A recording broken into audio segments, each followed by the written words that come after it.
Compendiodesalud.com presenta 5 consejos para dejar de roncar por las noches. Número 1. Elimine todo el polvo, cabello de mascotas y humo de cigarro de su casa. Estos son potentes alérgenos que hacen difícil el respirar y son especialmente molestos para personas que han sido diagnosticadas con alergias. Cuando el respirar se vuelve difícil, el paso del aire se restringe y esto lleva a que haya ronquido. Por ello, lo mejor es deshacerse de estos alérgenos y usar unidades para filtrar el aire, especialmente en el dormitorio en el que se duerme. Número 2. Utilice un artefacto antirronquido. Estos, por lo general, están hechos de licra y son confortables para la mandíbula y el cuello. Mantener la boca cerrada mientras duerme es su principal objetivo, ya que individuos con la boca cerrada no pueden roncar. Número 3. Duerma apoyado en un costado en lugar de boca arriba.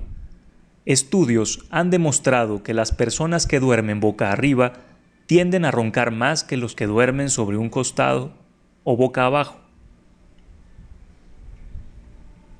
Número 4.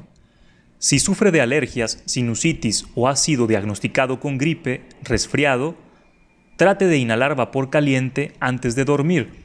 Esto ayudará a abrir sus vías respiratorias naturalmente y le permitirá respirar más fácilmente, lo que puede reducir los ronquidos.